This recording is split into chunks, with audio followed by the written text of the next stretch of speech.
welcome. Tonight, we will drift together into the dense, humid world of the Vietnam War. But not through tales of loud battles or sudden explosions. Instead, we will walk softly through the quieter, slower rhythms of life.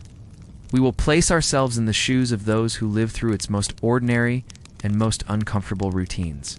This is not a story of victories or defeats. It is instead a slow unfolding of textures, routines, and contrasts. It's a way of understanding the Vietnam War not as a sudden clash, but as an everyday experience of endurance, small choices, and survival. So let us step quietly into the past, into the thick, damp air of the jungle. Imagine yourself waking in the darkness of early morning. The ground beneath you is firm but uneven, softened only by a thin mat of woven reeds or a piece of fabric. The air is already heavy with humidity, and your skin feels clammy, even before the day has begun. Around you, the jungle stirs slowly. Cicadas buzz in long, steady waves. Somewhere, a bird calls out, but the sound is quickly swallowed by the dense foliage. This is the beginning of another day in a Vietnam War jungle camp. There is no rushing, no alarm clock. Instead, there is the quiet rustle of others preparing. The distant crack of branches, the faint smell of smoke from a carefully hidden cooking fire. You stretch, but your joints ache from sleeping on the ground. Your clothes are damp, never truly dry, and the scent of earth clings to them permanently. Food is simple, and it is often the same. A small portion of rice, sometimes accompanied by foraged greens, or a bit of dried fish. Meals are not about taste, but about keeping energy for the endless hours ahead. The rice is sticky, filling, and eaten quickly. Learn to chew slowly, to savor what little variety there is, because the next meal will be nearly identical. The day is structured less by the clock than by the tasks at hand. Some are assigned to clearing paths through the brush. Others reinforce shelters with bamboo poles, weaving leaves into makeshift roofs. A few may be asked to carry supplies further down the trail, carefully balancing weight across their backs or bicycles. The routine is monotonous, but within this monotony lies the constant undercurrent of tension. The jungle is alive, and it is not always friendly. Leeches cling silently, forcing you to check your ankles and legs throughout the day. Mosquitoes hum relentlessly, their presence so constant that the sound becomes part of the landscape. The damp air invites mildew and rot. Boots, once strong, soften and peel apart after weeks in the mud. Skin cracks, and small wounds never heal properly. Rest is rare. The air does not cool even when clouds gather overhead. When rain falls, it is sudden and heavy, drenching everything within minutes. Canvas shelters sag under the weight of water. Clothing sticks tightly to the body. Fires sputter out, leaving meals cold and damp. The smell of wet vegetation grows stronger, a mix of soil, leaves, and decay. And yet, life goes on. People talk quietly, their voices carrying only a short distance in the thick forest. They share stories, sing softly when safe to do so, and find small comfort in familiar rituals. Some carve small tools from bamboo. Others simply sit, fanning themselves with leaves. The rhythm of survival is slow, deliberate, and repetitive. Evenings come without fanfare. The jungle dims gradually, but the soundscape changes. Daytime insects quiet, and night creatures emerge. A chorus of frogs begins, blending with the echo of unseen animals moving through the undergrowth. In the dim light, you settle back onto the hard ground. The same damp air presses against your skin, the same insects return, and your stomach feels only half full.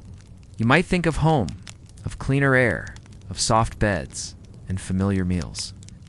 But the reality of jungle life leaves little room for such comfort.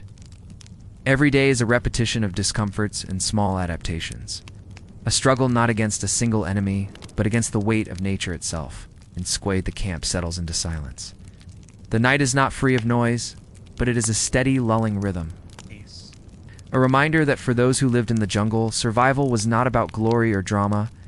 It was about enduring, hour after hour, in a place that seemed to resist every effort to make it livable. Let us move from the shared discomforts of the jungle camp into the life of one particular kind of soldier. Imagine yourself chosen for a role that few wanted, but that was desperately necessary. You are smaller than average, wiry rather than broad, and that alone has marked you for a particular duty. you are a tunnel rat. The war in Vietnam was not only fought in the open or in the jungle canopy above. Beneath the surface of the earth stretched a hidden network of tunnels dug by hand extending for miles. They served as supply routes, shelters, hospitals, and living quarters for the vietcong, for the army sent against them. These tunnels were not only an obstacle, but a constant source of unease. They allowed fighters to disappear into the earth, only to emerge somewhere else entirely. Your task, as a tunnel rat, is to enter these hidden spaces. The work begins before you even step inside. You crouch near a narrow hole in the ground, often no wider than your shoulders. The air that comes out is cool, but carries with it a damp, earthy scent mixed with smoke from hidden fires. You check your simple equipment. A flashlight, sometimes little more than a handheld lamp. A pistol, small and light enough to maneuver in tight spaces. And a knife for emergencies. Nothing more.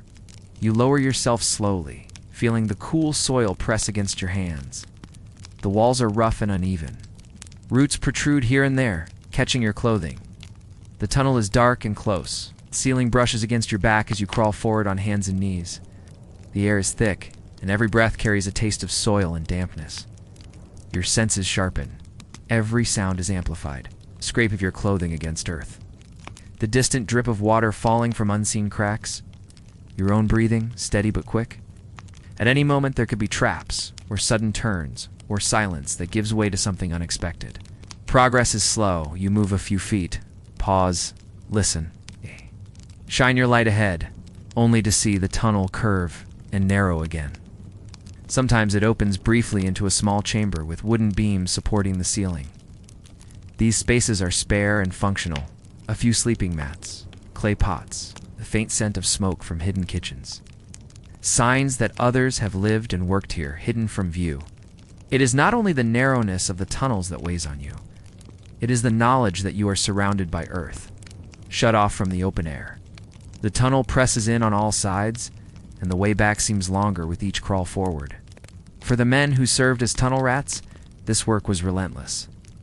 There was no sense of glory, no sweeping victory, only the slow, methodical exploration of darkness, the checking of hidden corners, the careful dismantling of traps, and the ever-present possibility of not returning.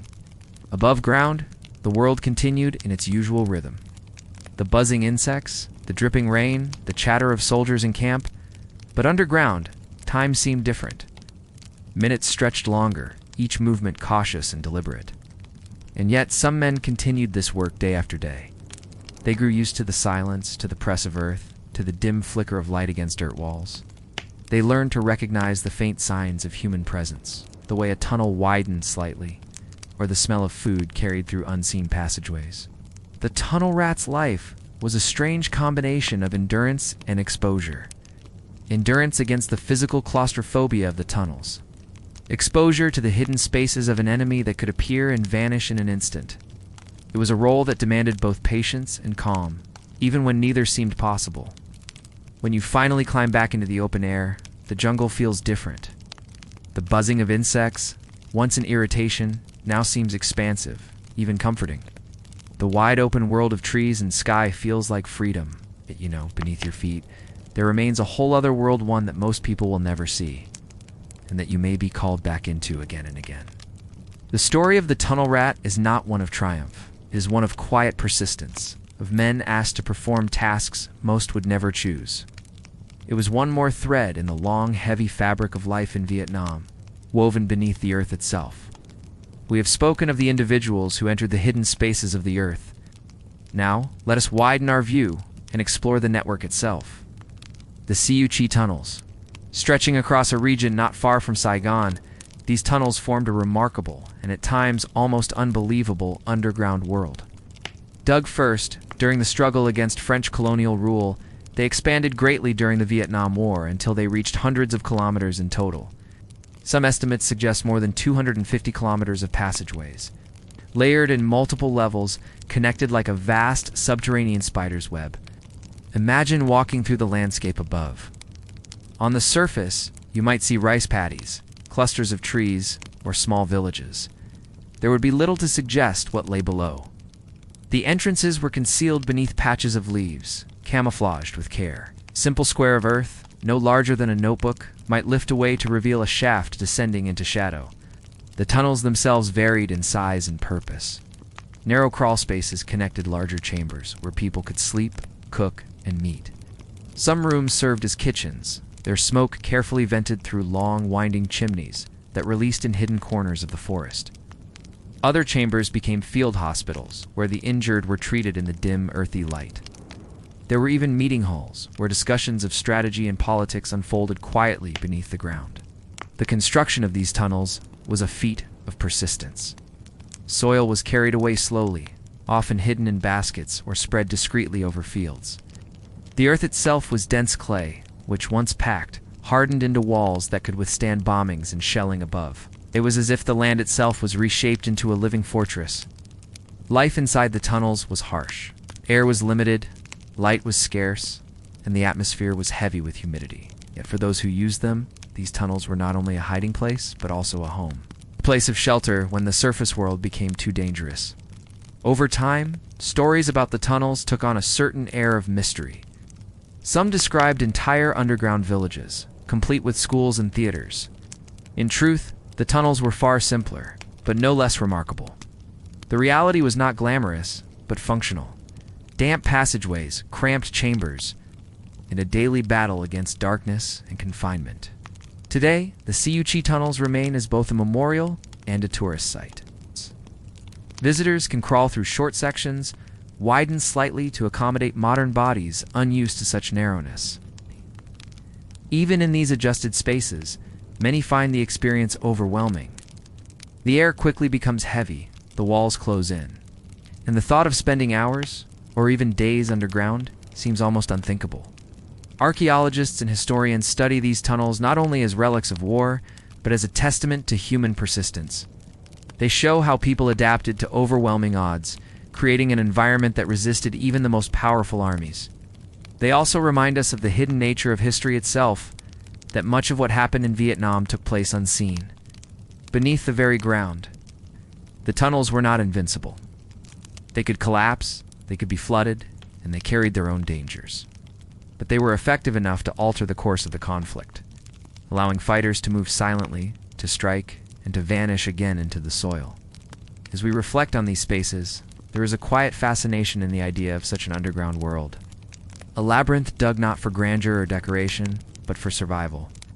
A reminder that history is not always written in open fields or shining cities, but in narrow corridors of clay, in spaces that challenge both body and spirit.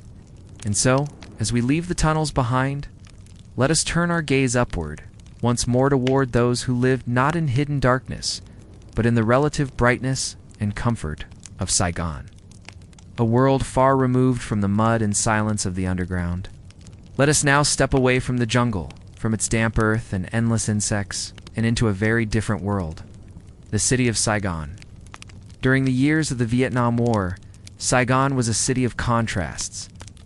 On one street, the air was thick with exhaust fumes, bicycles and motorbikes weaving around one another, market stalls overflowing with fruit, fish, and fabric. On another, there were wide boulevards, shaded by trees planted in earlier colonial times, where served coffee with condensed milk, and hotels stood tall with their whitewashed walls and balconies. For those with wealth or foreign connections, life here followed an entirely different rhythm than that of the jungle camp. Days began not with damp clothes and mosquito bites, but with the gentle hum of ceiling fans, or, for the most fortunate, the steady, cool air of an electric air conditioner. Breakfast might be served in a hotel dining room with bread, butter, and imported coffee. The contrast could not have been greater. The city had its own social life, one that mixed Vietnamese elites with foreign diplomats, military officers, journalists, and contractors. Evenings were often spent in restaurants where French cuisine remained on the menu, or in rooftop bars where live bands played soft music. There were movie theaters showing Western films, nightclubs with neon signs, and shops selling imported goods. The city was alive with activity, sometimes almost defiantly so, even as conflict continued elsewhere. At gatherings of diplomats or officers, conversation moved slowly from politics to daily gossip. Cocktails were served in tall glasses, while waiters carried trays of hors d'oeuvres. In these spaces, war felt distant, spoken of in reports and plans, rather than lived as an everyday discomfort. For many foreign visitors, this Saigon seems strangely detached, as if insulated from the mud, rain, and exhaustion faced by soldiers in the field. But even within the city, the war was not absent. Beyond the comfortable hotels and government buildings, life was far less secure. Refugees filled neighborhoods at the city's edges. Streets bustled with black markets where scarce goods were bought and sold at inflated prices.